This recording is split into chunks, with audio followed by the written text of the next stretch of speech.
Welcome, my friends and enemies. Glad you are here. This is a bit of a weird one because I didn't think I'd have to experience this in my semi-long life.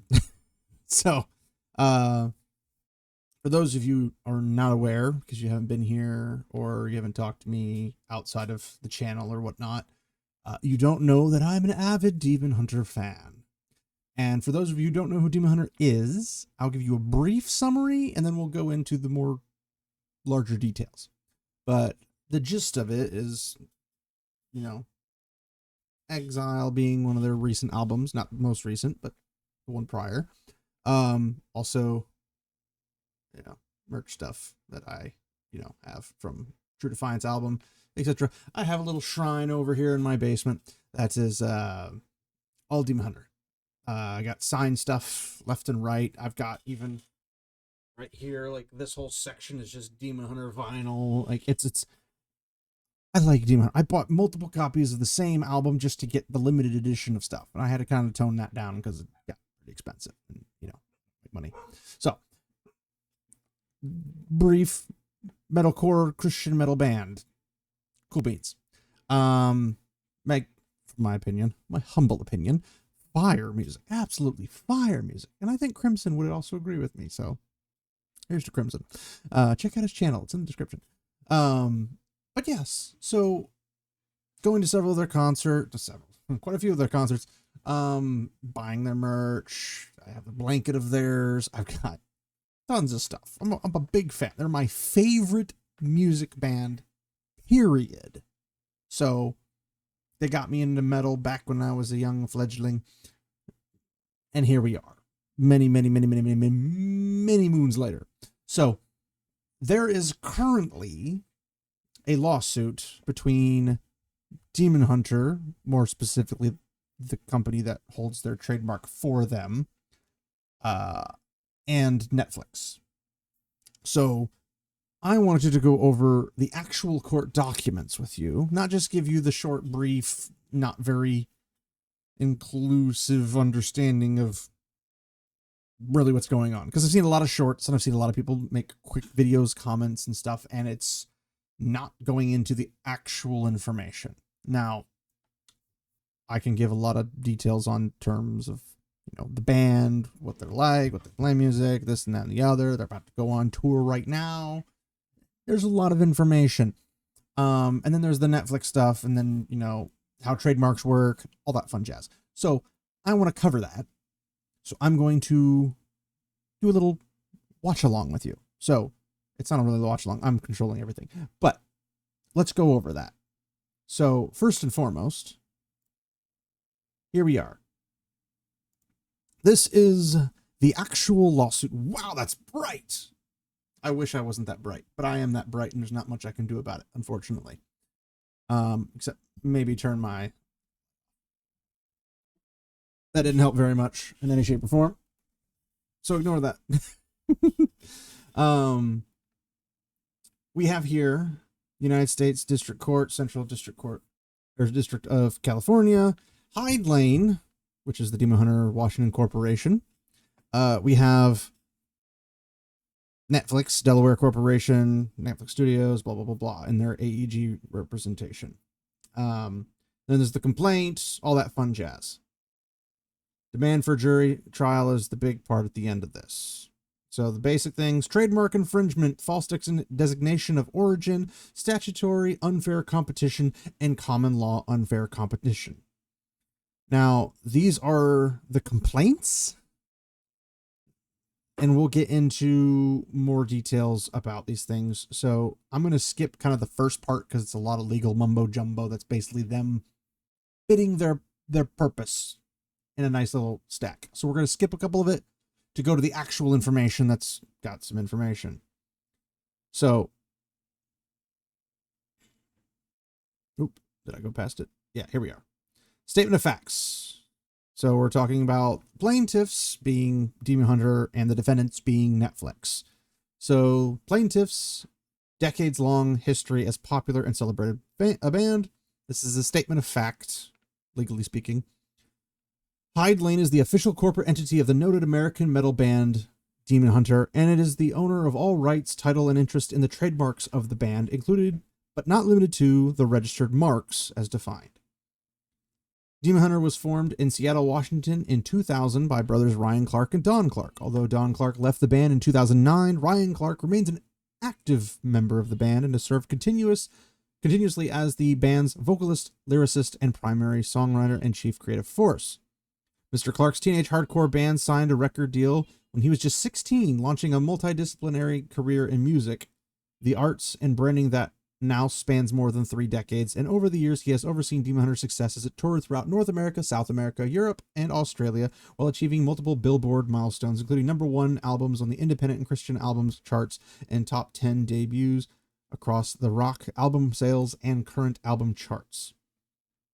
They've made some pretty crazy accomplished stuff comparative to what one might expect from somebody who a lot of people claim they haven't heard of. And it's like, oh, I didn't know that you having to have heard of them was a requirement for someone's, rights to be protected in any shape or form. But okay, leave the big corporation alone.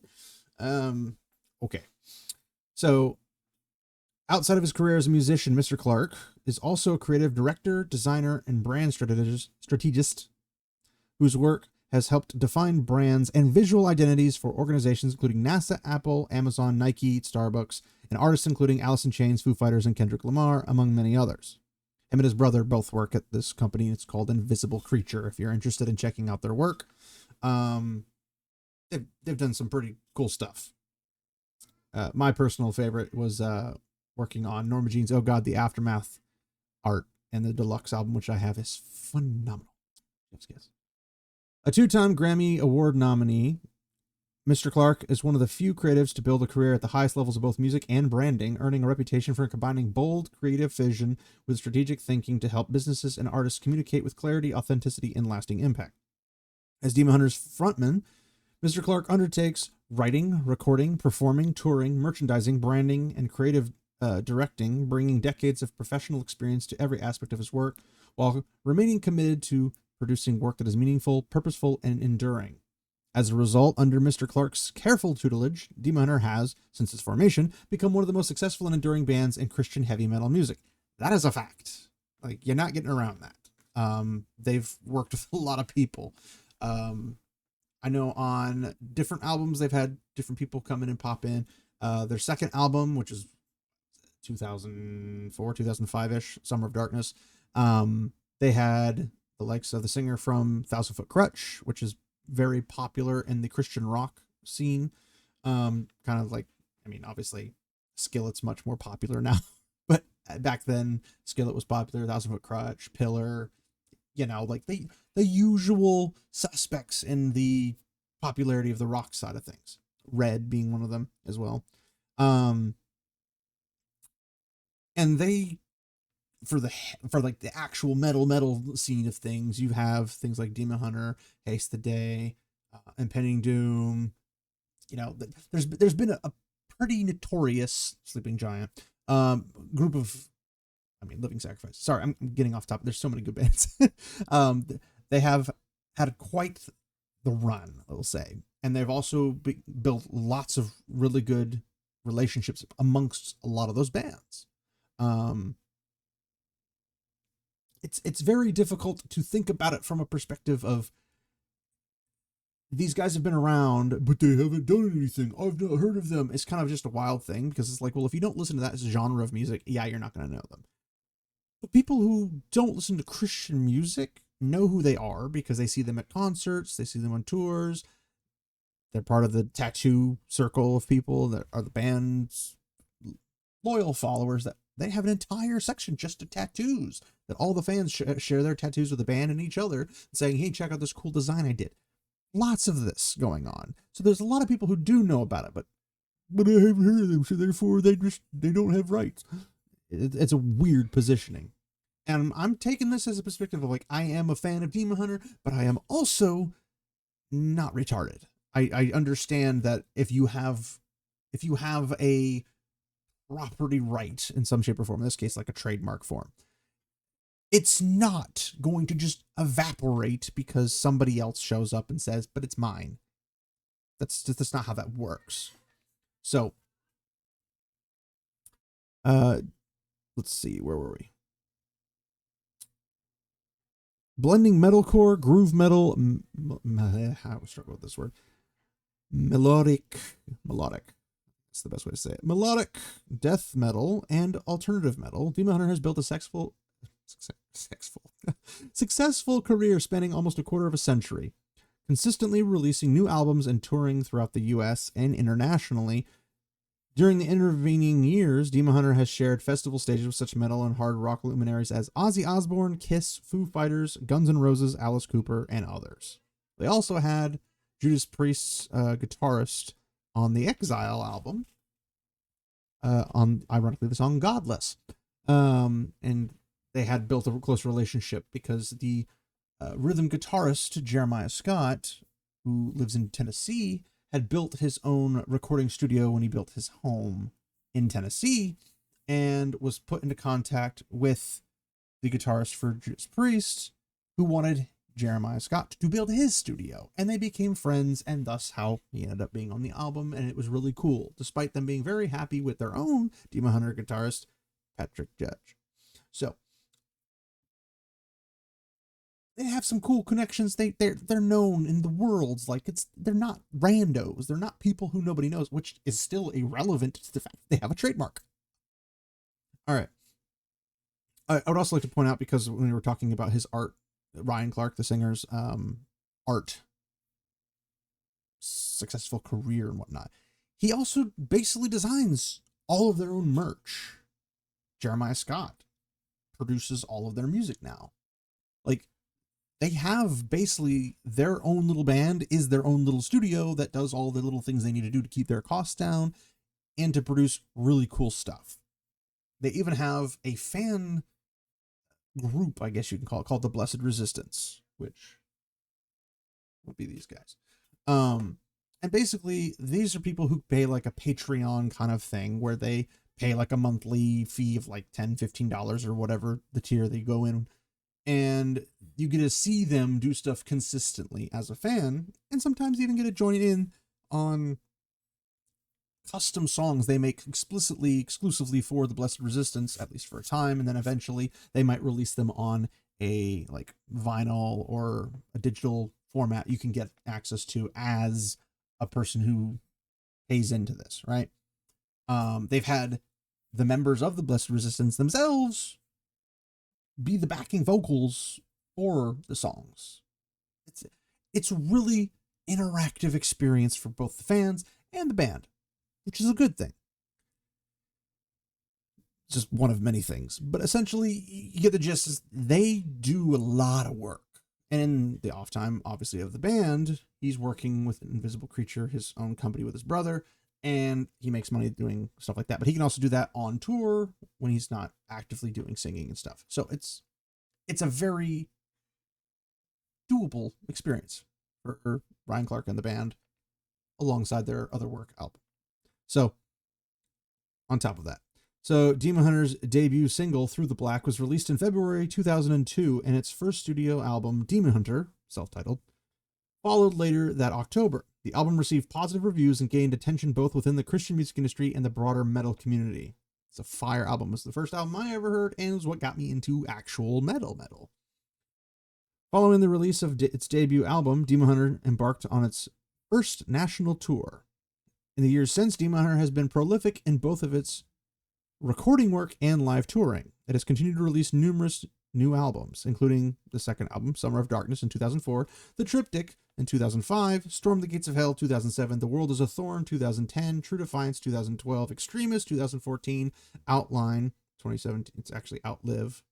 It's a weird one to have as a mess up, but it's okay. It's not relevant to anything. Outlive, War 2019, and Peace 2019, Exile 2022, which is this one, and There Was a Light Here 2025, to positive reviews and growing success. For example, Extremist debuted at number 16 on Billboard 200, becoming the highest charting album the band had released at the time.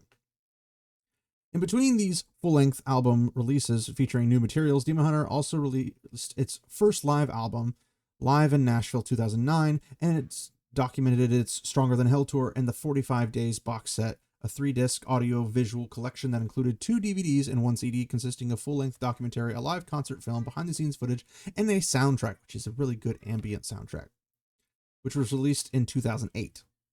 Additionally, Demon Hunter has accompanied its recordings and live work with other related projects. For example, the album Exile was accompanied by an ambitious multimedia project that included a companion comic book, which I do have, reflecting founder Ryan Clark's longstanding interest in visual art and storytelling. He did not do the art, though. He actually found an actual artist to do it for him. Not a digital artist, too. It's an actual colorist.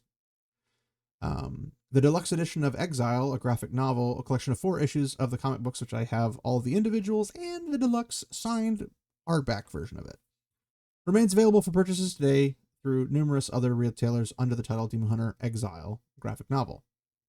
Over time, Demon Hunter has continued to tour through North America and indeed internationally, playing its own headline tour shows and major festivals to millions of fans, both from Christian metal music scene and more mainstream metal audiences. Over its multi-decade history, Demon Hunter has firmly established itself as one of the most iconic and celebrated Christian metal bands of all time. Demon Hunter's consistent output of acclaimed albums, thoughtful artistic evolution, and carefully curated touring career has earned it a devoted fan base and immense popularity, both in the United States and around the world. Now, we're going to some complaints. For example, on Spotify, the largest, I guess it's still technically a complaint, but the largest streaming music service in the US and the world, Demon Hunter has over 363,000 followers, 348,000 monthly listeners, and its most popular 7 songs have a cumulative of over 100 million listens. And you can see here, last one alive is at 19,247,838. I Am a Stone has 26,345,851. Collapsing has 19,333,799. Sorrow Light the Way, which is recent, has 2,076,100. I Will Fail You, 12,517,131. Dead Flowers, 9,425,042. On My Side, 13,490,554. And that's just off of this screenshot, which was captured on July 28, 2026. So you can also see this is 346,435 monthly listeners. This does not include their YouTube, which also has millions of views on several of their songs and their singles. And they also have a lot of albums on there that you can listen to all the albums, as far as I'm aware, on there, which I do from time to time, even though I have some of my own private stuff, as well as I can listen to them anywhere. It just matters on how I'm feeling and what I feel like doing. As described in the band profile on Spotify, Demon Hunter is an American metal institution. The band embraces brazenly transcendent melodies without apology, while maintaining a defiant heaviness reminiscent of the most timeless metal. For 2 decades, Demon Hunter has weathered the changing tides of rock subculture, proving ever resistant to trends and ever resilient, making music as determined and resolute as the men within the band. Demon Hunter's body of work is born of unwavering commitment, uncompromising creative determination, and stark recognition of the reality of an often cold world, tempered by defiant hope. It's made up of smartly constructed confessional lyrics, heady and catchy melody, monster riffs, bottom-heavy grooves, the collusion of meticulous production and urgent raw power, bold imagery, and bolder themes. There Was a Light Here, the band's 12th album, arrived September 12th, 2025. And then we can go into some of these right here. It's basically part of Spotify. They're showing all this stuff. Their subscriptions, they have 263,000 subscribers on YouTube with 116 videos. And they show some of these that are really popular. Dead Flowers, 9.5 million views. Someone to Hate, 6.9 million views. Those are 14-year-old songs. Demon Hunter is not only popular for its recorded music and live performances, but also for its audiovisual content. They do phenomenal audiovisual content. So you can go to their actual YouTube, and you can look at some of their videos, and sometimes they do the ones where they do the lyrics, so you can, if you're not familiar with growling and screaming, because I know there's a lot of people who can't understand it because they're, I don't know, broken or something, but they have the ability, I guess you, dear audience, have the ability to go there and watch this and have it visually described in a cool, interesting way, but also give you the words. Kind of like how you see Demon Hunter Dead Flowers lyric video. Boom. It's pretty freaking cool. Now, I don't know if they do this for every single song, because I haven't looked lately, but I do know they have a lot of them. And more recent albums have made it more consistent. Obviously, the older stuff they didn't have, because back in 2002, they didn't have, well, they didn't really have all the marketing and everything quite done quite yet. That came later, but as they became more popular, and obviously YouTube wasn't really around at the time, but once things came out, they started moving in because they understand Ryan's an artist, and he understands people like this stuff. But again, but they didn't make 100 billion listeners every single minute like all these other people like keep have Demon Hunters. It doesn't matter. It's irrelevant. Stop using that terrible argument. It doesn't matter. Additionally, Demon Hunter has a monthly audience of 334,000 on YouTube Music, and its YouTube channel features 116 videos, many with millions of views, and it boasts more than 263,000 subscribers.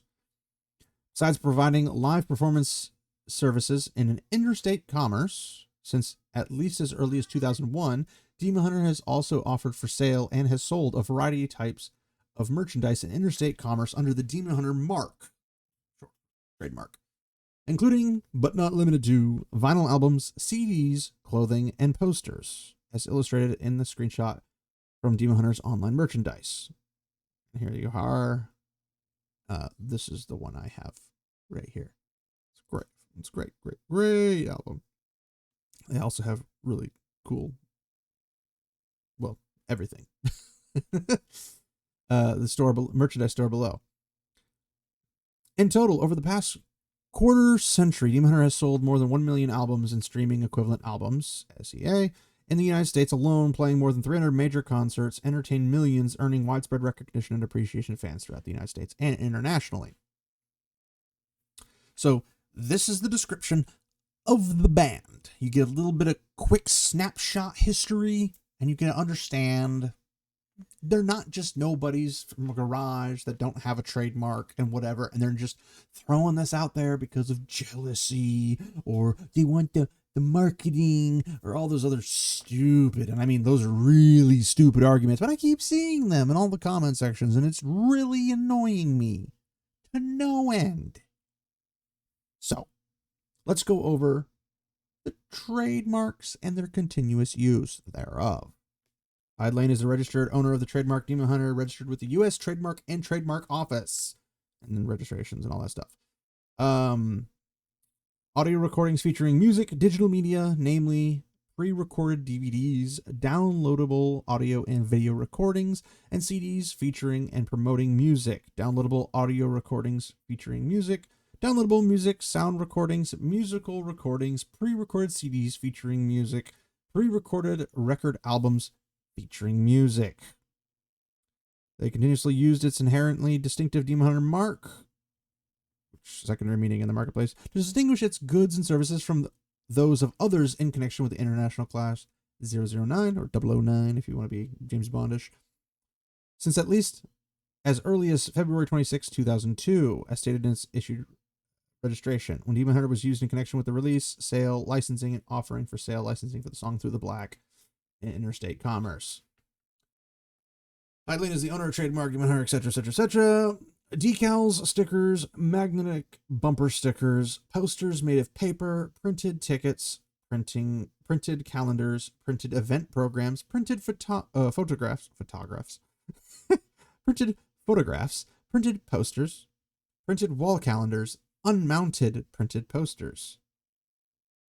Same thing for all these. Since, well, they got their mark in March 1st, 2001. With issued retro. You see that all stuff. They are the owner of the trademark, blah, blah, blah, blah, for coats, dresses, footwear, gloves, headwear, loungewear, neckwear, nightwear, pants, scarves, shirts, shoes, shorts, skirts, sleepwear, socks, sweaters, underclothes, belts, bottoms as clothing, jackets, tops as clothing. So basically, they try to cover everything, just everything. I am surprised lingerie is not in there, but I'm assuming that goes under nightwear. So, in general, they covered everything. Etc., etc., etc. Goods and services since March 1st, 2001.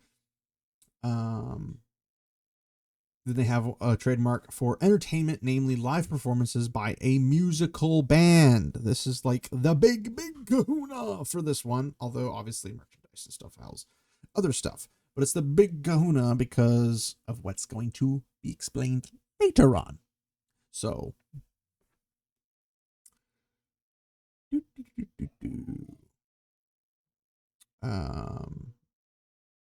so they had one that is trying to make use of inherently distinctive mark, which also acquires secondary meaning in the marketplace as of March 1st, 2001. When Hyde began offering entertainment services in connection, the Demon Hunter mark registration number was canceled on February 28, 2025 due to an inadvertent failure to timely file the requisite Section 8 and 9 declaration to seek registration of its inadvertently canceled Demon Hunter mark in international class, blah, blah, blah. Filed with the USPTO, a serial number with a filing date, blah, blah, blah, blah. Basically, they didn't do this one initially because they didn't have anyone in the industry needing to compete with. There was no other Demon Hunter band. There was no Demon Hunter anything. So you didn't have to compete. There's no need for the trademark. Does that make sense? Pretty cut and dry, pretty simplistic. You can come up with any argument you want. It's going to be pretty dumb compared to the obvious simplicity of this. We don't have anybody to compete with. We don't need the trademark for that. We have the trademark for the title. We have the trademark for merchandise and all that type of stuff. But no one's going around touring under Demon Hunter, so we don't need that. And they are in the process of getting this one active, at least according to this. Now, they're seeking registration of this as of, because of the failed registration number. Let's see. Entertainment services in the nature of live musical performances. Entertainment services in the nature of live vocal performances by musical bands. Entertainment, namely live performances by a musical band. Conducting of entertainment events in the nature of live musical performances. Entertainment services in the nature of live visual and audio performances by musical bands. Entertainment, namely live musical concerts. Now that there is somebody out there who's pursuing live concerts that could be using the title of Demon Hunter in any shape or form capacity as a marketing, they kind of need to now. Now, they did this allegedly at February 2025 originally, but it gets more information. The pending application covers substantially the same or similar services as were registered in connection with registration, whatever. They also own common law trademark rights and inherently distinctive Demon Hunter mark, which also acquired secondary meaning in the marketplace to distinguish its goods and services from those others with at least the same category of goods and services as described. Basically meaning if Demon Hunter had a trademark for cookie making and they had the name Demon Hunter and any of its variable descriptions or designs or whatever, they would have complete total control in the cookie making department or industry to make cookies with Demon Hunter and their brand, anything to sell. And if somebody else came in and tried to say, but we have K-pop Demon Hunter cookies, you couldn't make that under the title of K-pop Demon Hunter cookies. Pretty obvious, right? Like it's obvious. They're in the same industry. They're not going after everybody else. Now, I had a brain aneurysm when I was going through some comments in one of countless. Like, this stuff's been hitting my feed like nobody's business. It's everywhere. And everyone's talking about it. IGN's talking about it. Metal Injection's talking about it. Everybody's talking about it. Non-metal groups are talking about it. It's all over the place, and everyone's trying to take a dump on Demon Hunter if it's Demon Hunter's fault. It's Demon Hunter's fault for being there for 26 years. Man, oh boy. It's a crazy world, man. Crazy world. So people's argument is basically, well, they're not suing Blizzard for their use of Demon Hunter and Diablo, or, oh, I guess they're going to have to sue Devil May Cry because Dante's a Demon Hunter. And it's just like, y'all know you're stupid, right? Like, you're making a terrible argument because they're not in the same industry. They don't have a Demon Hunter trademark for literally everything Demon Hunter related ever. They don't.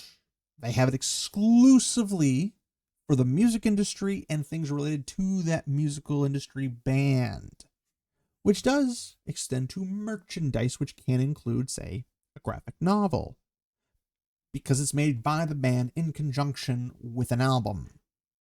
Now, the Exile graphic novel goes with the Exile album, just like the Exile album's deluxe edition has cinematic audio that accompanies the album as it's a ballad.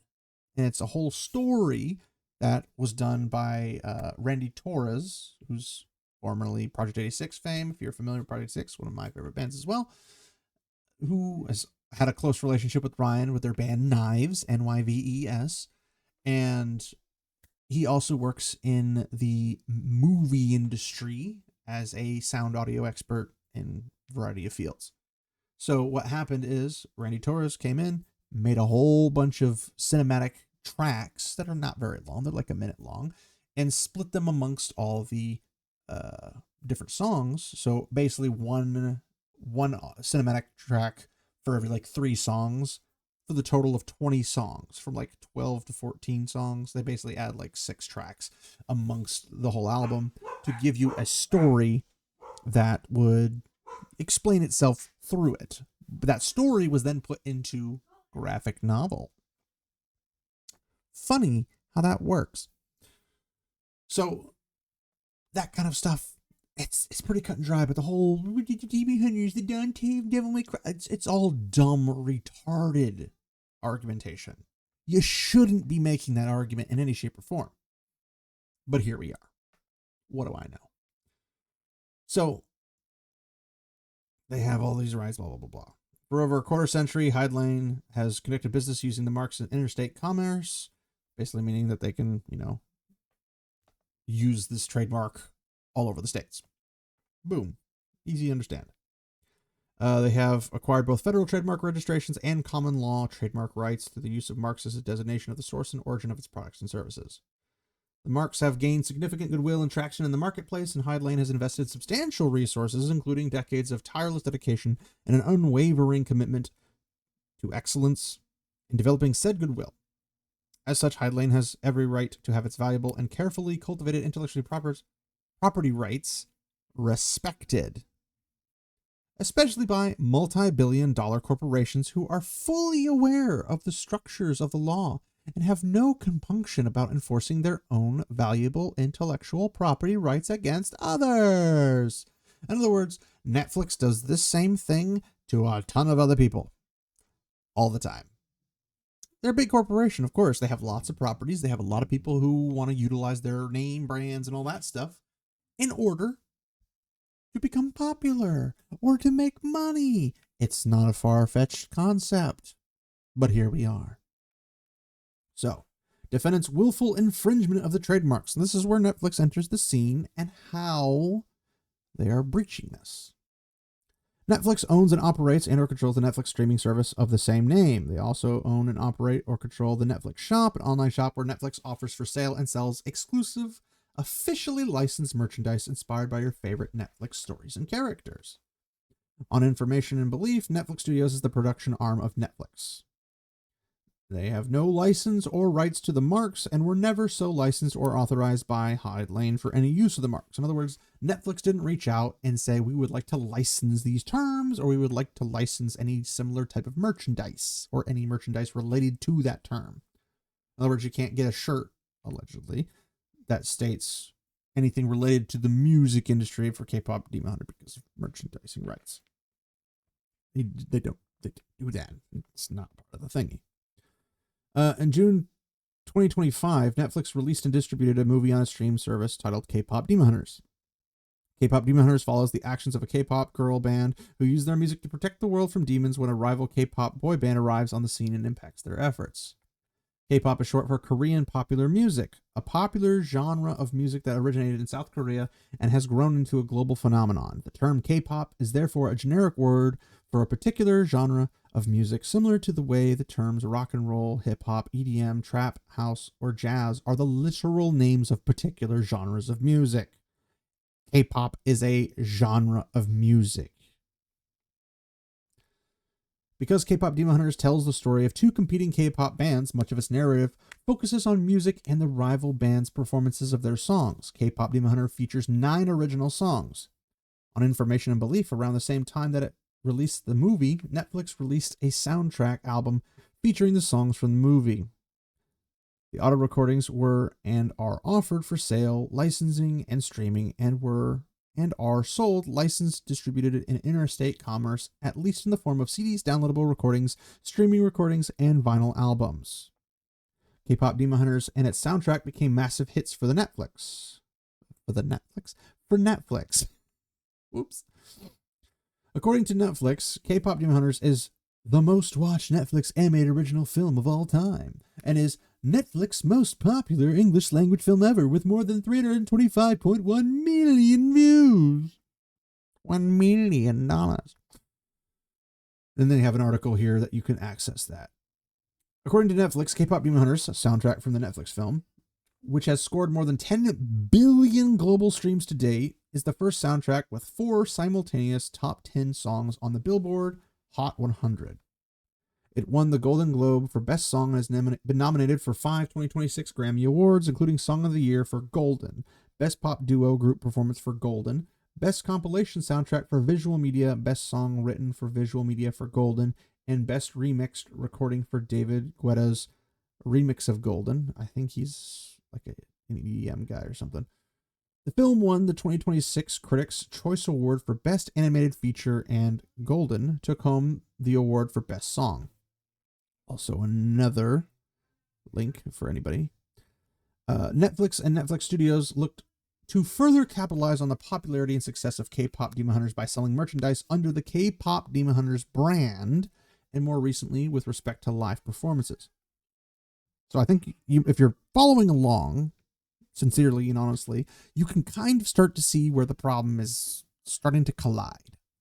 Now, the arguments I've seen in the comment sections of all these other videos and other articles that people are talking about, they're like, but the band's name is Huntrix, and the other band's Saja Boys, and blah, blah, blah, blah. They're not marketing under Saja Boys or under Huntrix. They're marketing under K-pop Demon Hunters.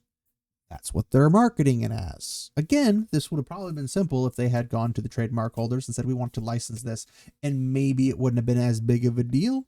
I don't know. Maybe Ryan would have said, like, well, actually, I want no competition in my particular area, because if you guys dwarf it, then it's going to make it very difficult for people to find my band and come to my shows, buy my merch, yada, yada, yada.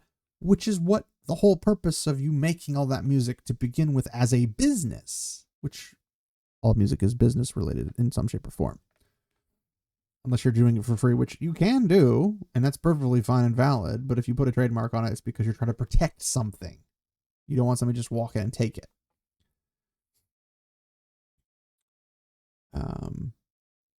But yeah, they're selling merchandise under the K-pop Demon Hunters brand, and more recently with respect to live performances.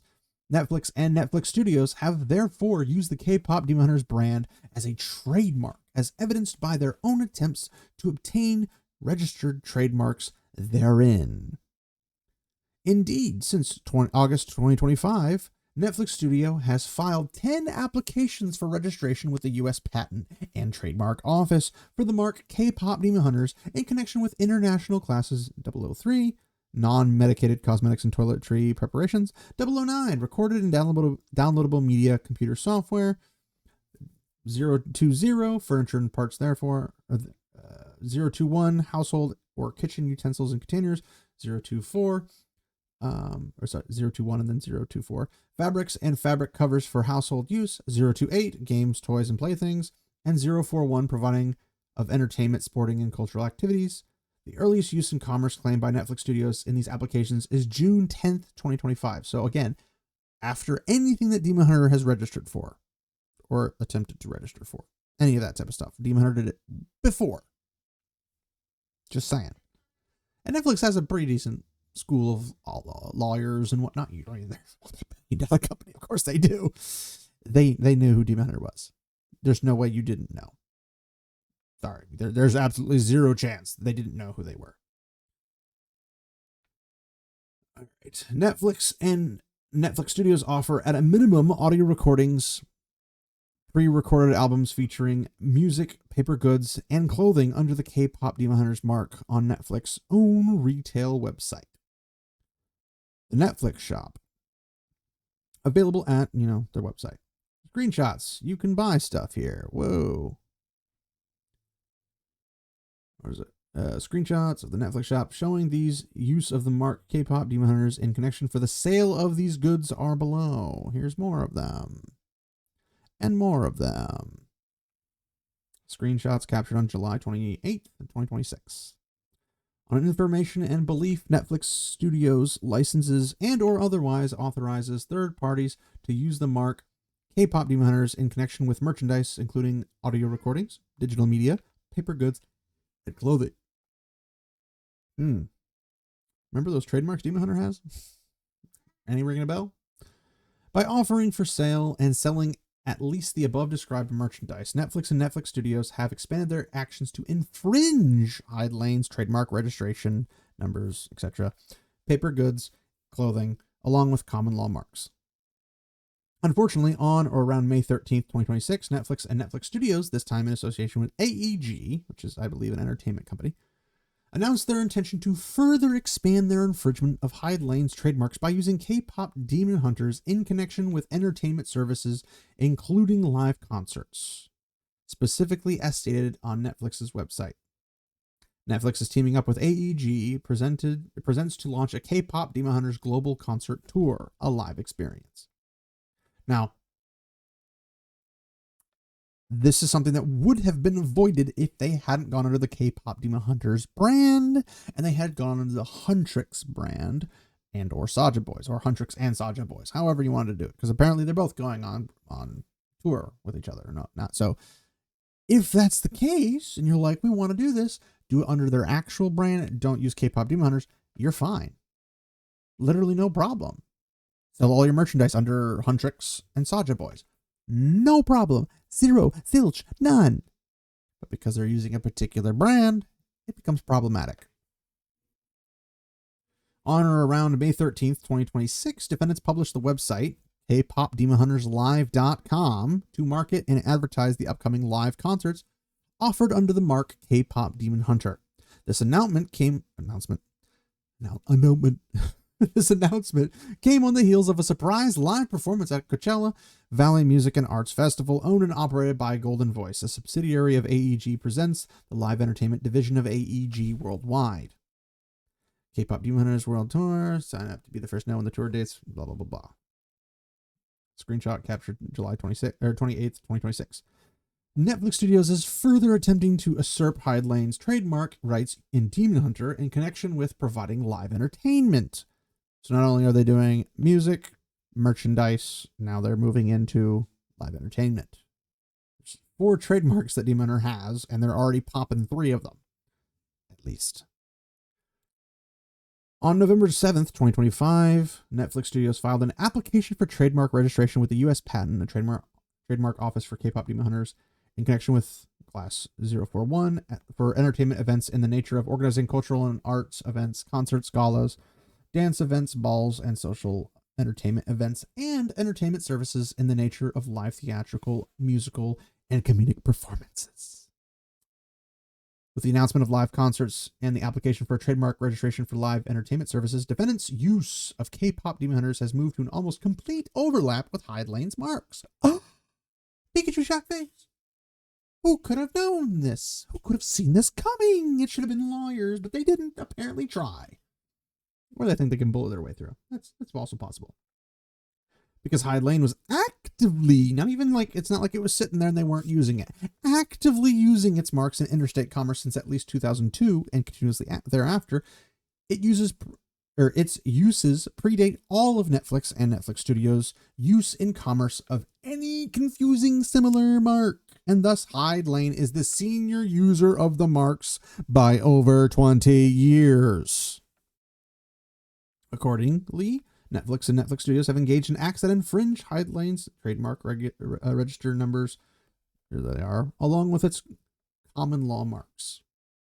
Defendants' activities have resulted in a likelihood of confusion as well as actual confusion in the marketplace in at least two ways. First, plaintiff's brand has suffered from so-called forward confusion at the initial interest, point of sale, and post-sale stages, as defendants' use of the K-pop Demon Hunters mark has tendency to cause confusion, deception, and mistake by creating the false and misleading impression that defendants' goods and services are manufactured, produced, distributed, endorsed, sponsored, approved, affiliated, or connected with Hyde Lane.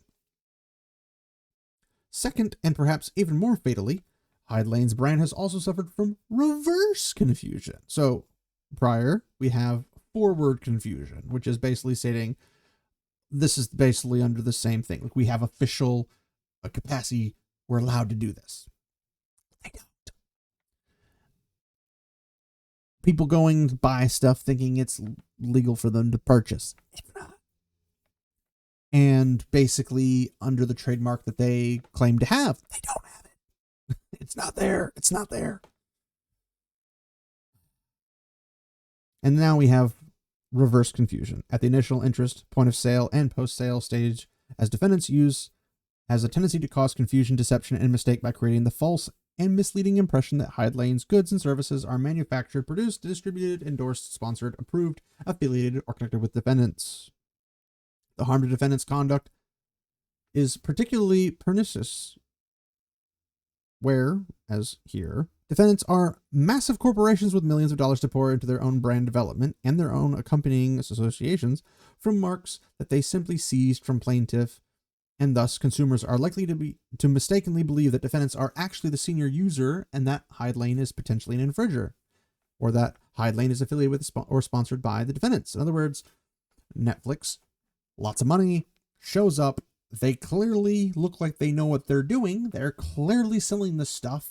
There obviously is no problem with the trademark overlap. They must be the ones who actually own the trademark. Because as people constantly say in the comments, who are these people? I've never heard of them. I'm retarded. You know, it's kind of a problem when even people in the comments are just like, but I like these guys, not those guys. Those guys have the trademark, but I like these guys. They need to win. That's the stupidity in the comment section. I cannot tell you how much I hate that. It drives me insane. Anyway. Where was I? Oh. Defendants' wholesale assertion of plaintiff's marks has devastated the ability that plaintiff previously enjoyed to control its brand and has irredeemably destroyed the associations with the marks that plaintiff spent decades establishing, cultivating, and further investing in, thereby annihilating plaintiff's control over its brand identity, goodwill, and reputation.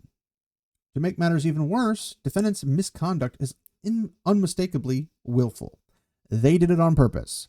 This is not oops, my bad, we made a mistake, we're going to stop doing what we're doing. No, they're just steamrolling ahead.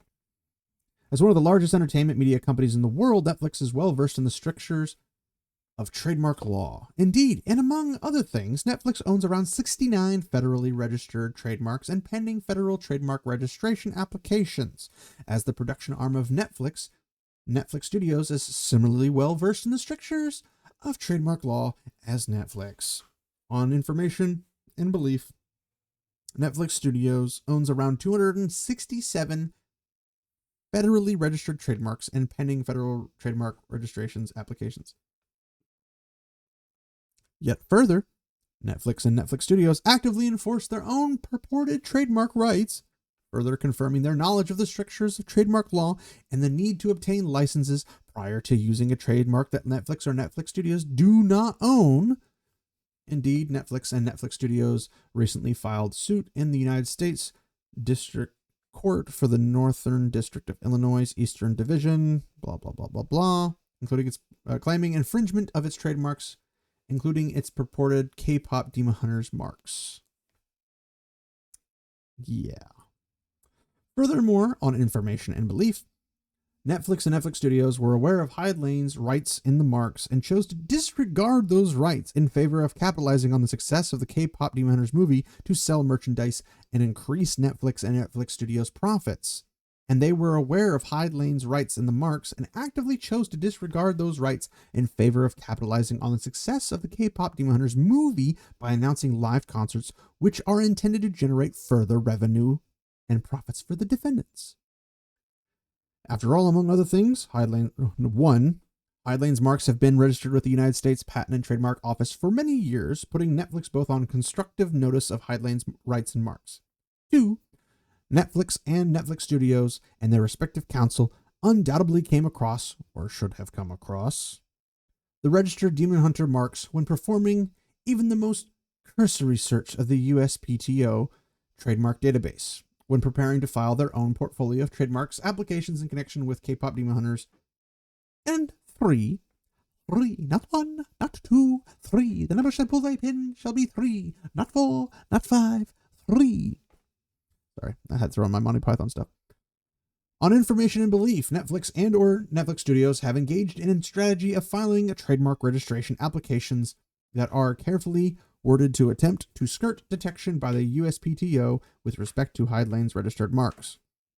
For example, Netflix Studios registration K-pop Demon Hunters in International Class 009 is for decorative magnets, protective sleeves for laptop computers, mouse pads, protective case for mobile phones.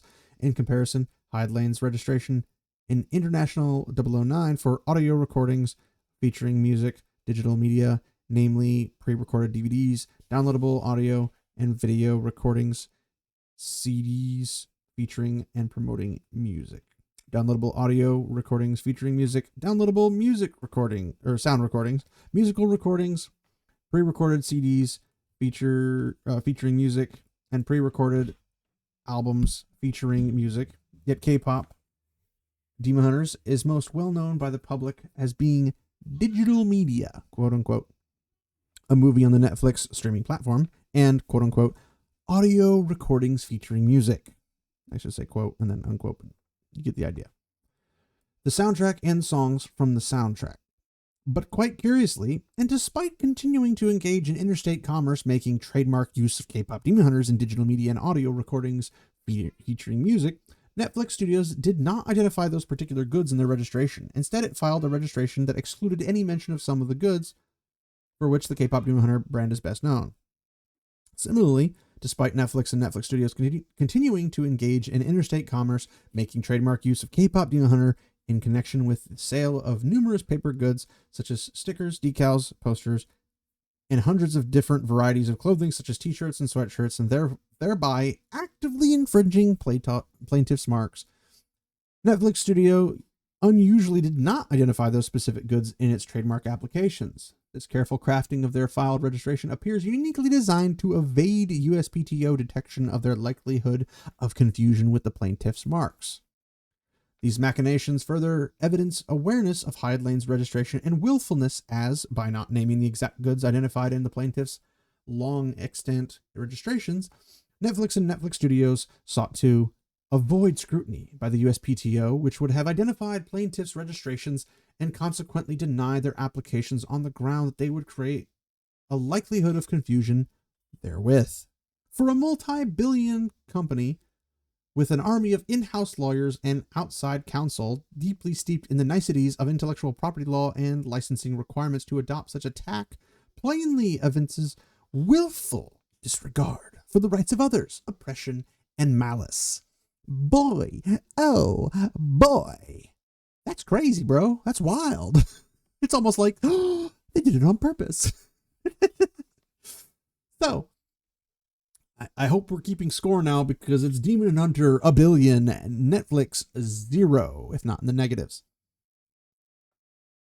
The activities complained of herein have and continue to irreparably harm Hyaline and devastate its ability to control the goodwill and associations with its marks. Further, defendants' egregious conduct makes this an exceptional case.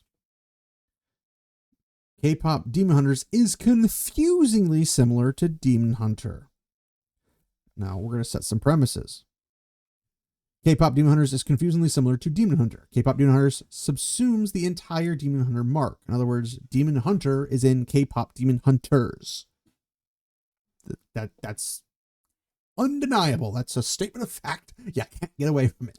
The words fit overlap. At least in some respect, I should say. Because obviously K-pop and S is not in there. The inclusion of K-pop before the words of Demon Hunter. Okay, before I jump into this is another point of contention. Well, K-pop's in the name. It's not the same. Oh, bother. Retardation really does breed rather rapidly amongst the morons. Okay, so the normies need to understand how things work. I would be considered a trademark normie myself, but I actually have this thing called reason and logic. And also, there's a million ways you can get this explained to you about trademarks from probably a number of, not Netflix specific, but like law, what are they called on YouTube? The LawTube, I guess. The lawyers that are all over the place. Surprisingly, I haven't seen anything on YouTube about this, but I probably need to look a little harder. All right. The inclusion of K-pop before the words Demon Hunters does not overcome the likelihood of confusion because K-pop is a generic, or at best, merely descriptive term, a conclusion the U.S. Patent and Trademark Office already made. What? The USPTO came up with the same conclusion? Wow! Indeed, on March 16th, 2026, the Trademark Examiner refused, keyword, Netflix Studios' application for trademark registration for K-pop Demon Hunters in International Class 041 because the term K-pop, quote, is merely descriptive of an ingredient, quality, characteristic, function, feature, purpose, or use of an applicant's goods and or services, end quote. In response, on June 3rd, 2026, Netflix Studios attempted to argue that consumers understand K-pop as being part of the whole and an indivisible unitary mark. K-pop Demon Hunters, which identifies the title of a famous animated film in the mark, functions as an incongruous and unique indication of source, end quote. However, on July 20th, 2026, the Trademark Examiner again refused, keyword, Netflix Studios' application, explaining that K-pop and Demon Hunters merely aggregates descriptions of the characters but does not actually modify each other in meaning, and that the meaning of K-pop retains its general dictionary-based and acronym-based meaning and merely acts as a descriptor of Demon Hunters. But the Trademark Examiner provided a way forward for Netflix Studios. Applicant may respond to this issue by submitting a disclaimer in the following format. No claim is made to the exclusive right to use K-pop apart from the mark as shown. In short, the U.S. Patent and Trademark Office has already confirmed that the term K-pop merely describes a feature or characteristic of Demon Hunters, and thus the potentially registrable and thus protectable portion of K-pop Demon Hunters is Demon Hunters. Simply put, Netflix is no more entitled to use the mark K-pop Demon Hunters than it would be to launch a recording artist, live touring show, and merchandise under the marks K-pop Metallica, K-pop U2, or K-pop Black Sabbath. Not only are the terms K-pop Demon Hunters and Demon Hunter plainly confusingly similar, the services have nearly complete overlap. Demon Hunter has a long history of use of its marks in interstate commerce in connection with goods and services that fall within International Class 009, Interclass 006, or 016, or not 00, I guess, 016, 025, and 041. As set forth above, defendants are using K-pop Demon Hunters in connection with literally the same goods and services. Because of the overlap in goods and services and the strong similarity between K-pop Demon Hunters and Demon Hunter, consumers are likely to be confused regarding the origin, sponsorship, or affiliation with goods and services. Now, we're going to go into a little actuality, shall we? Alex, I would like to take things that actually happened for $1,000, please.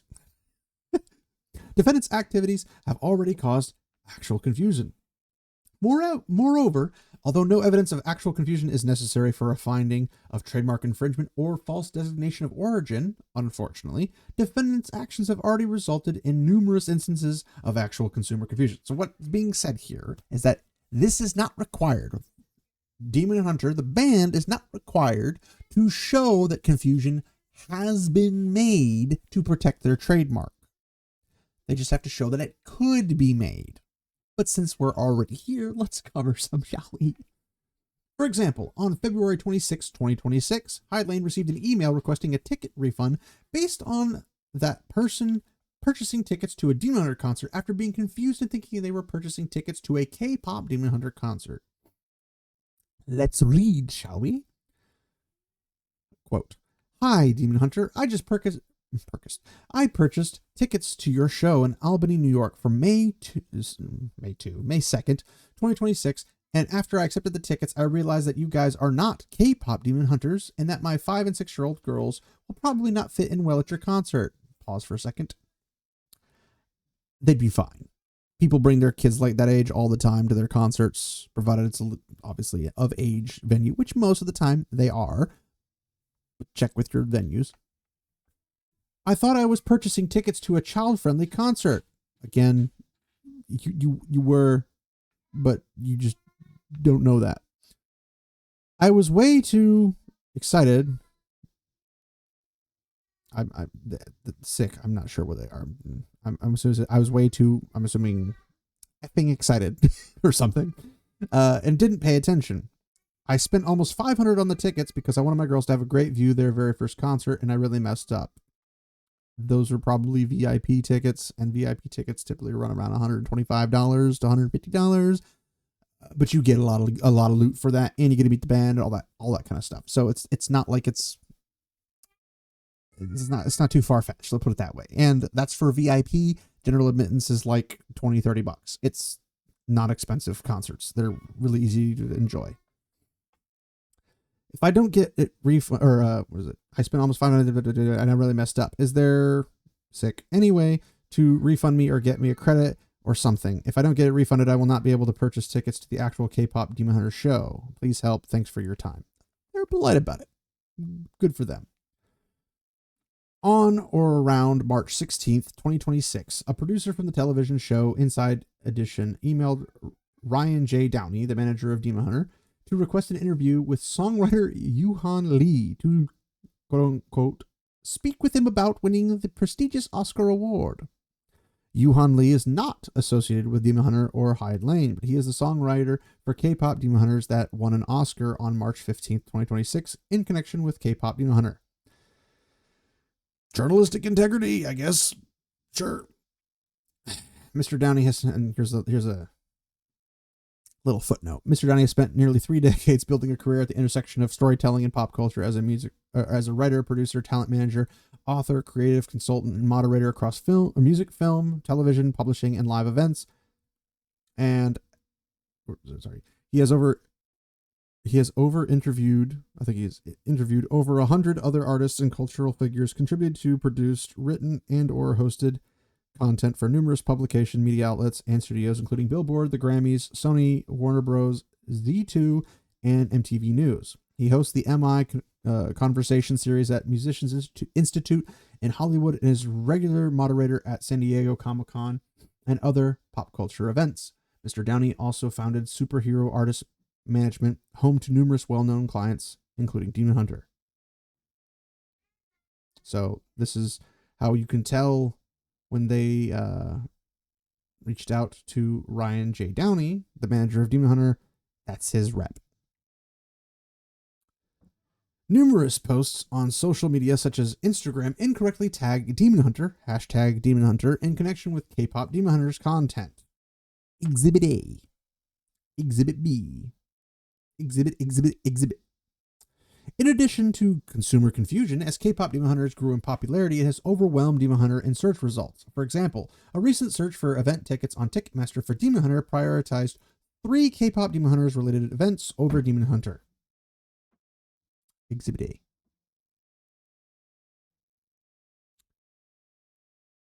In another example, a Google search for Demon Hunter in 2024 provided 50 million results, and the front page of results was dominated by Demon Hunter.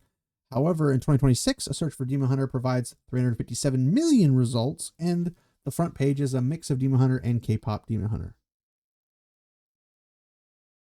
which should be majority this, but that's a lot. So basically all the top stories, not about Demon Hunter. It's about K-pop Demon Hunter.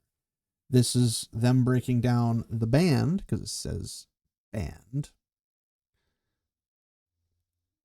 And yet another example that showcases the likelihood that consumers will be confused as to the source or affiliation between the marks and K-pop Demon Hunters is the proliferation online of heavy metal cover versions of the songs from K-pop Demon Hunters movie and soundtrack album.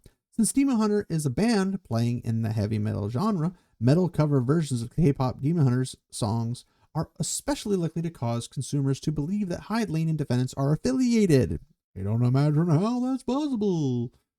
Below are screenshots of 2 different public playlists on Spotify, each of which are made up of metal covers.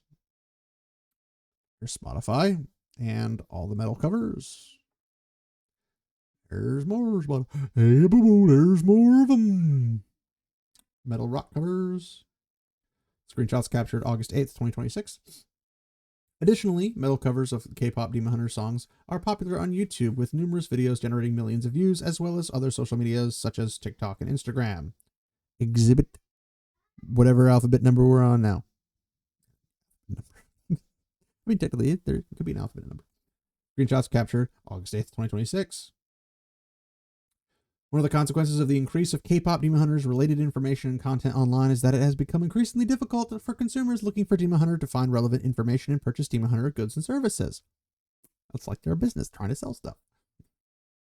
And then they have the URL, K-pop Demon Hunter Sacha Boys, a bunch of links for a bunch of stuff. So if you want them, you got. This document will be linked in the description, so you will have access to it. You can find all the stuff yourself. Congratulations. Ultimately, as a senior user of Demon Hunter with over 25 years of history, hard work, effort, and investment into the Demon Hunter brand, Hyde Lane should be able to continue operating under the name it established without substantial confusion among consumers seeking the band's music, live performances, merchandise, and related activities. But due to wrongful actions, or defendants' wrongful actions, Demon Hunter's established identity is becoming increasingly obscured within recorded music, live touring, and merchandise-related channels due to overlapping use by the K-pop Demon Hunters brand. As a result of defendants' willful misconduct, keyword, the Demon Hunter marks and brand that Hyde Lane has carefully built over the course of the past quarter century now faces an existential crisis, thereby necessitating the filing of this action and the granting of the requested relief from this court. So, basically, a little brief summary of trademark law and whatnot. I'm not an authority on this in any shape or form. I'm going to throw that out there. However, I understand the basic common sense things that have to do with trademark that's easy to access from virtually every point of view. If your trademark is being attacked by, in other words, people infringing upon it, if people are infringing your trademark and you don't defend it, you could potentially lose your trademark. In other words, if you have copyrights, if you have trademarks, if you have all those kind of things, all the different variations, licenses, and whatnot, and you don't defend them, you can lose them. This is Demon Hunter defending their trademarks. It's something they have to do. They have to do it to keep them. So for those comments that were just going nuts, saying, well, you don't have to do this lawsuit. They could just let it slide. All these dumb comments. Completely could ignore that. But they don't seem to understand how this works, because every comment I see is basically the dumbest rendition of I'm a retard you could possibly come up with. First cause of action. Plaintiff hereby incorporates by reference and reallege the allegations in all previous paragraphs as though fully set forth there herein. Wow, I'm bad at lawyer speak. I hate lawyer speak, but I understand why they do it. Hidlane owns valid and protectable rights in the federally registered Demon Hunter marks, which Hidlane has continuously used since the date of its first use, designated by their trademark registration. I'm gonna sweep through this because you can read the more detailed nonsense if you want to, but essentially the first cause of actions is basically saying this is all confusing, and they're using all this type of stuff by using the brand.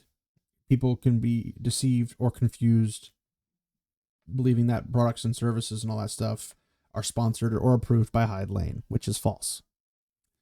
Netflix and Netflix Studios have furtherly knowingly encouraged, induced, materially contributed to, and or facilitated the infringement of plaintiffs' federally registered Demon Hunter marks, and they have the right and ability to stop or limit the infringement and a direct financial interest in such infringing activities. As a consequence of the acts described above, Netflix and Netflix Studios have directly, contributory, and vicariously infringed and are directly, contributory, vicariously infringing Hidlane's trademarks, such rights in the federal registered Demon Hunter marks. At no time did the defendants have authorization, legal rights, or consent to engage in such activities in disregard of plaintiffs' rights in the federally registered Demon Hunter marks. And Hidlane is informed and believes, and thereon alleges, that as proximate result of the unfair advantage accruing to the defendant, Netflix and Netflix Studios businesses have deceptively trading on, I think it's supposed to be trading, but on Hidlane's federally registered marks in advertising, sales, and consumer recognition. Hidlane has been damaged and deprived of substantial sales and has been deprived of the value of its federally registered marks as a commercial asset in amounts to the established according to proof. Basically, they're using more stuff causing confusion and will likely continue to cause confusion, mistake, or deception on the part of the consumers as to the source, nature, and quality of the goods and services, etc. And they're entitled to finding of infringement of Netflix's activities infringing their federally registered marks in violation of the stuff. Hidlane is informed and believes, and thereon alleges, that unless restrained by the court, Netflix and Netflix Studios will continue to infringe, etc. Of course, they are going to. And continuous that Hidlane will suffer further harm to its name, reputation, and goodwill. This harm constitutes an injury for which Hidlane has no adequate remedy at law. At minimum, Hidlane is entitled to injunctive relief and recover Netflix and Netflix Studios' profits, which is greater, together with Hidlane's attorney's fees pursuant to that thing. It's entitled to an order requiring destruction of all infringing materials. Netflix basically destroy everything. Which good on them. And I'm not even like against K-pop Demon Hunters as a concept. I just think they should have done their due diligence before. From what I understand, it's a good film. I haven't watched it personally myself. I would probably want to watch it in Korean rather than English myself, but that's just me. But in this regard, they should have really done this the right way. And considering all the money they're going to make, they could have easily gotten a license if they wanted to go that route. And Demon Hunter wanted to allow that as some form of a license in some areas. But they could also like avoid all the merchandising stuff, which we'll get to in a second, just literally by changing the names. The tour date, changing the name. Like literally they could. But they know their branding that they did initially, which wouldn't be that big of a deal when it comes to things like movies, because they don't have a movie coverage per se. They have some media, so you got to be a little iffy about it and do your due diligence, but the lawyers aren't doing their due diligence. That's the problem here. All right. They had, on information and belief, Netflix and Netflix Studios had actual knowledge of Hidlane's ownership and the use of this, blah, blah, blah, blah. They have acted deliberately, intentionally, and willfully to usurp Hidlane's rights and should be held liable for treble damages and attorney's fees pursuant. Basically, if they win this lawsuit, Netflix has to pay for the entire lawsuit. As they should. They are doing this like crazy. So, whereas the first cause of action, the trademark infringement. Then the second being False designation of origin. So Hydlane owns and enjoys valid, enforceable, and fully subsisting common law trademark rights in the Demon Hunter marks of California and throughout the United States. Defendants using confusingly similar imitations of the Demon Hunter marks in interstate commerce constitutes false designations of origin, as it is likely to cause forward and or reverse confusion, or to cause mistake or to deceive consumers as to an affiliation, connection, or association between Hydlane and defendants, or as to the origin, sponsorship, or approval of defendants' goods and services by Hydlane. Defendants' use has a tendency to deceive or confuse consumers into believing that defendants' products and or services are affiliated with Hydlane, are sponsored or approved of by Hydlane, or otherwise associated with or authorized by Hydlane, and or that Hydlane's products and or services are associated with defendants or are sponsored or approved of by defendants, or otherwise associated with authorized by defendants. The defendants furtherly knowingly encouraged, induced, materially, basically, Netflix knew what they were doing. They didn't care. Repeat basically this exact same stuff, just about false, deceptive, misleading statements and all that kind of stuff and competition.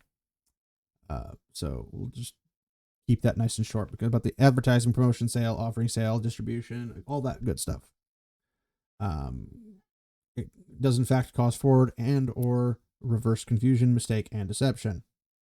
In addition, as to approximate result of the unfair advantage accruing to defendants' businesses from deceptively trading on Hydlane's marks and its goodwill and consumer recognition, defendants have made substantial sales and profits in amounts to be established according to proof. In other words, they stole someone's stuff, sold a ton of it, made lots of money off of it, and Demon Hunters getting trampled. They get zero, which they rightfully deserve the money because it's under their trademark. It's their trademark money, put it that way. Just the same way as if Netflix had something else under the Netflix brand and somebody made money off of it, Netflix would be entitled under trademark. This is just how this goes. It's not just little man punching up at big man. No. It's literally, it's their money because of the use of their stuff without permission, knowing this. We'll get to some stuff about Netflix at the end of this. And defendants' acts have caused, and unless restrained by this court, will continue to cause Hydlane and the public to suffer great and irreparable damage for which no adequate remedy at law exists, and injury through a likelihood of forward and or reverse confusion, mistake, and or deception among the relevant purchasing public to the true source, origin, sponsorship, and affiliation of the defendant's infringing goods and or services, and Hydlane's goods and or services associated with the marks, and the loss of Hydlane's valuable goodwill and business reputation symbolized by its marks. This should be obvious, guys. This should be the most obvious thing in the world. It's not. For some weird reason I don't understand. Netflix's acts cause great and irreparable injury to Hydlane and its marks. Blah, blah, blah, blah, blah. Hydlane is entitled to injunctive relief against the defendants, restraining further acts of unfair competition, false designation of origin, and false advertising, and to recover attorney's fees and any damages proven to have been caused by reason of defendants' aforesaid acts of false designation of origin, which is really easy to prove. You did this thing. Did you make money off of it? Yes. Here you go. Money. That's you can't reward somebody for doing the incorrect thing or potentially criminal acts. Now, this is more of a civil thing, but I mean, if you steal someone's stuff, it's theft. I mean, will this go criminal? Probably not, but it also depends on how the court case will go out. This should be cut and dry. This should be the easiest thing on the planet. I'm sure Netflix will try to draw this out. But the process, they should be stopped from being able to do this. But again, I don't know. It depends on the courts. On information and belief, defendants' actions complained of herein were deliberate and intentional and willful, and defendants knew or should have known that its acts were or are wrongful, and that they distributed and sold infringing goods and services marketed in connection with K-pop Demon Hunters that infringe on Hydlane's marks. In the process, defendants acted in reckless disregard of plaintiffs' intellectual property rights. I'm a big fan of property rights. And I think everybody who has them should have them, or should be a fan of them. And anybody who doesn't have them should also be a fan of them, despite not having them. Everybody else in the world. Sorry. So, basically goes on saying, hey, we want to elect a time of trial and the alternative statutory damages up to the maximum extent. Basically, they're trying to get as much as they possibly can out of this because they deserve it, basically. And destruction of all infringing materials in defendant's possession. Which already some of it's a problem because it's already out in the ether. It's already been made. It's already been used for its purposes. Like if they have like a cardboard cutout for the concert or something, guess what? It's already been used. So even if you destroy it, the damage is already done. So again, another reason that the monetary damages compensate for that. The California statutory unfair competition. This is basically when a ginormous company comes in, tries to nab something and make off with it. I really don't want to go through this one. It's pretty short. So that's basically what it is. Defendants' conduct constitutes unlawful, unfair, and fraudulent business practices and unfair competition in violation of California common law due to the unlawful acts outlined above, which includes but is not limited to the Lanham Act violations as outlined above. Because defendants violated plaintiff's interest in the marks, defendants engaged in unlawful business practices in direct, contributory, and vicarious violation of the California's Business and Professions Code. Using this marks without consent or permission, defendants gained an unfair business advantage by conferring upon themselves the benefits of the goodwill plaintiff fostered over years of brand development. Also, they're utilizing something that they didn't pay for. Theft. These actions also fundamentally undermine the value of plaintiff's trademarks as a business asset. Yeah. And they basically want, restitution based upon the injuries ongoing and further by the unlawful and unfair business practices. And the last one, I believe, the fourth cause of action, common law unfair competition. Prior things, same thing, essentially, as California and throughout the United States, essentially, added on to this. By using marks without consent or permission, defendants gained an unfair business advantage by conferring upon themselves the benefits of the goodwill they have fostered over the brand development. Defendants' unlawful actions also fundamentally undermine the value of Hyde Lane's marks as a business asset. Defendants, through the conduct and violations described above, have engaged in and engage in and continue to engage in unfair competition under California common law. As a consequence of defendants' violations, Hyde Lane is entitled to relief as set forth below. The acts of defendants complained of herein constitutes acts of unfair competition against plaintiff under the common law state of California, which acts have been committed knowingly and willfully and have injured plaintiffs in their trade and business. By the acts and activities of the defendants complained therein, defendants have been unjustly enriched. In other words, they stole money based off of somebody else's stuff. It's great. As a direct and proximate result of the acts and activities of defendants complained herein, plaintiffs have been damaged in an amount not yet ascertainable. It's going to be a monstrosity of an amount is what it's going to be. Hyde Lane is therefore entitled to appropriate damages according to proof and appropriate injunctive relief to protect against any ongoing and further injury caused by defendants' unlawful and unfair business practices.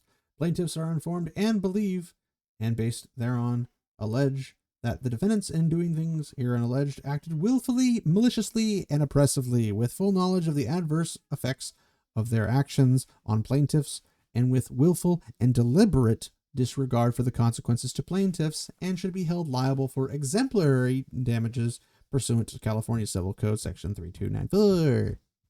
And the prayer for relief, which is kind of the conclusion, we'll say. Wherefore, plaintiffs request judgment against defendants as follows. Preliminary and permanently enjoining Netflix and Netflix Studios and all persons in active concert or participation with them from directly or indirectly using the K-pop Demon Hunters mark or any other mark, word, or name incorporating or confusingly similar to Hyde Lane's Demon Hunter marks in connection with the same or related goods or services as audio recordings featuring music, digital media, namely pre-recorded video, DVDs, downloadable audio and video recordings, and CDs featuring and promoting music, downloadable audio recordings featuring music, downloadable music sound recordings, musical recordings, pre-recorded CDs featuring music, pre-recorded record albums featuring music. It's one thing to be in a movie, it's a different entirely thing when you're in a different industry.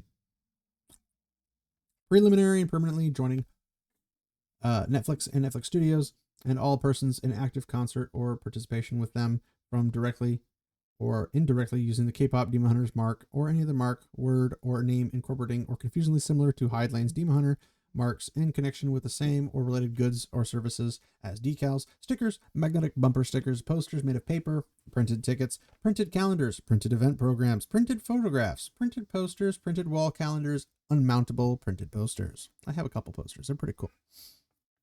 You basically get one with all the deluxe albums and stuff, and I have all the deluxe albums. So, preliminary and permanently joining Netflix and Netflix Studios, and all persons in active concert or participation in them, blah, blah, blah, blah. Incorporating confusingly in connection with the same or related goods and services as coats, dresses, footwear, gloves, headwear, loungewear, neckwear, nightwear, pants, scarves, shirts, shoes, shorts, skirts, sleepwear, socks, sweaters. Why do they all start with S? Underclothes. There's your lingerie, I guess. Belts, bottoms as clothing, jackets, tops as clothing. Preliminary and permanently enjoining defendants in all purposes, blah, blah, blah, blah, blah, blah, blah, blah, in connection with the same or related goods and services such as entertainment services in the nature of live musical performances, entertainment services in the nature of live vocal performances by musical bands, entertainment namely by live performances by a musical band, conducting of entertainment events in the nature of live musical performances, entertainment services in the nature of live visual and audio performances by musical bands, entertainment namely live music concerts. Entering a seizure order directing the U.S. Marshal to seize and impound all items possessed, owned, or under the control of defendants, their officers, agents, servants, employees, representatives, and attorneys, and all persons in an active concert of or participating with them, which infringe upon their rights, blah, blah, blah, blah, including but not limited to any and all products bearing the infringement marks. Issuing and entering an order directing the Commissioner of Trademarks to abandon with prejudice or cancel as relevant defendant pending applications or registrations for purported marks that infringe plaintiff's rights. Awarding Hyde Lane its actual damages suffered as a result of the defendant's unlawful conduct and in an amount to be proven at trial. Awarding reasonable funds for future corrective advertising to remediate defendant's unlawful conduct. Awarding disgorgement to plaintiff of all gains, profits, property, and advantages derived by defendants from their unlawful conduct, and accounting of said gains, profits, property, and advantages pursuant to the law code. Awarding Hyde Lane a trembling of any damages awarded pursuant to law code, or code, law, whatever. Awarding restitution in an amount to be proven at trial under California statutory unfair competition law. Awarding damages in an amount to be proven at trial for unjust enrichment under California's common law unfair competition law. Awarding exemplary and punitive damages to deter any further willful misconduct for common law unfair competition and as otherwise allowed by law. Awarding Hyde Lane its cost of suit, attorney fees, and reasonable expenses in this exceptional case. Quite the exceptional case that should be a cut and dry exceptional case. For some reason, people think it's not going to be. Awarding pre- and post-judgment interest at the maximum rate allowable by law. Granting such other relief as the court may deem just and equitable. And there you have it. So, dear viewer, welcome to the jungle. Now, there have been some responses and or allegedly responses from Netflix about how they look forward to this wonderful bout in the law department of court. They seem to be confident. They seem to be completely and utterly just, they don't care. So, unfortunately, a lot of people think Netflix has a chance.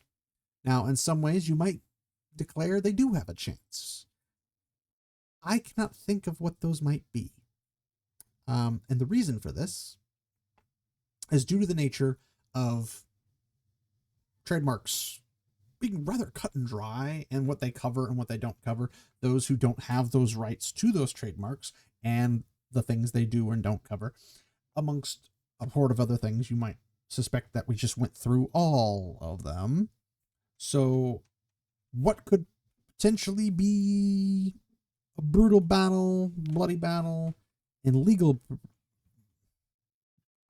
dueling, bouts, jousting, whatever you want to call it. In one way, if Hyde Lane's like, we can win this, they can just literally perpetually stay in court with Netflix, because if they win, Netflix has to pay for all of it. So they don't lose per se in that regard. Now the question is the court going to do the jury trial in a matter that it goes away quickly, or as I shouldn't say go away, it is dealt with quickly, or if it's going to be something where they're like, well, we need several years to do that. What do you mean several years? Do you have the rights? No. Do you have the rights? Yes. Okay, you guys win. But it's pretty simple, guys. It shouldn't be that hard.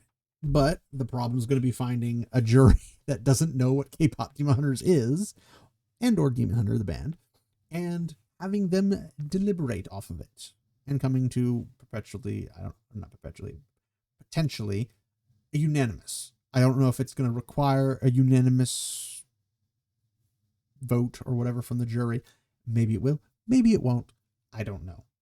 I'm not that much of a legal expert at all. I'm really not. I have no idea. But I can deduce from logical proceedings that it makes more sense that it would go quick. This should be really quick. All right, jury. Here's the infringements by the defendants, and here's the claims by the trademark holders of the plaintiff. Case closed. Like it should be. And this shouldn't be one of those, well, they're the little guy, so we'll vote for them. Or well, they're the big guy, so it's better if they win. It shouldn't be either of that. It should be literally just one has the trademarks, the other one doesn't. The one that doesn't took the trademarks and essentially used them without permission and unlawfully made profit off of that. We're done here. That should be what it is. But Netflix doesn't think that necessarily, and essentially anybody else with a reasonable thought process probably is going to have the same problem. So, be as it may, I hope this was at least informative in some shape or form. I am personally, obviously, a biased individual since I am a fan of this band. However, I don't have to rely on band bias to understand the difference between theft and rights. And I'm a big proponent of property rights. I mean,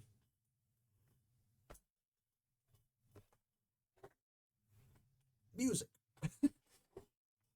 I like property rights because it's my stuff. I'm not going to get into the Sony concept in this regard, but needless to say, I support property rights. If you own something, it's yours. If they own something, it's theirs. Pretty cut and dry. I'm saying that an awful lot in this video, but hopefully this lets you grasp the idea that when somebody's going after you because you stole something of theirs, you owe them something because it's not there. It's not yours. It's theirs. I don't know what else to say, but hopefully you will be more educated, I guess, filled in, so to speak, on what the actual scenario is based off of the actual legal documents. Again, you can check them down in the description below.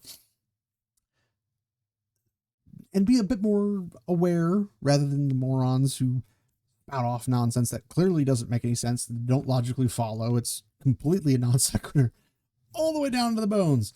But hopefully you'll be a little bit more prepared to talk to somebody about this, because it's going to be a hot topic for a while, probably, because, I mean, it's all over social media. You can't really get away from that, unfortunately. Or fortunately, I guess, if you're interested in supporting either the band and or Netflix, you want to be aware of what's going on. We'll see how it goes. I don't know the ultimate ending, but I presume that if legality prevails and rights are protected, Demon Hunter will come out on top and Netflix will not. So we'll see if that is the actual result. Hopefully some lawyers on LawTube will talk about this and cover the stuff I've covered. I'll probably do a much better job of making it small and succinct. Unfortunately, I am not a particular professional YouTuber, we'll say. My stuff's just, it's me talking. And I mean, my screen just glitched, for crying out loud. So, my PC's dying. So, I don't know. I'm going to try to find more of anybody covering this, and hopefully this will reach somebody somehow, somewhere. So thanks for watching. I appreciate you to the depths of my soul, because you don't have to listen to someone like me. I'm just a dude who talks about stuff he cares about, and mostly games, music, some movies, pop culture, logic, philosophy, all that fun stuff. So if you like this video, if you found it educational, instructable, whatever, and you'd like to pass this on to somebody to help them figure out what's going on, it's not particularly short, unfortunately, but it is detailed, at least without boring you to tears. So this would have probably been another hour long if I went through every line ever and had to cover everything, because I would have to research a ton of stuff I would not understand myself, so I wouldn't be able to turn it to something that you would understand. So hopefully this was short enough to understand, and or maybe somebody on LawTube will pick up this video and go over it, and hopefully my extra input when it comes to things like Demon Hunter, since I am at least moderately well versed in the band, the history. If necessary, I will do a video where I just show you Demon Hunter merch to show that I am a little aware of things. But be as it may, maybe somebody in LawTube will pick up not even just this video, but if they pick up the actual lawsuit like I did and they just cover it, that would make me happy. So we'll see what happens. Leave a comment with your thoughts and like or dislike if you liked or disliked the video. I appreciate you either way for spending your time here, even if it's for 10 seconds like the average viewer, or if you spend time and actually watch the whole thing, you are appreciated. I'd love to see you come back and see something else, or come visit me on a live stream sometime and just chat with me. Be great. So thanks everybody for sticking around, and we'll call it good here. I look forward to seeing how this works in the future. And remember, my friends, walk in the light.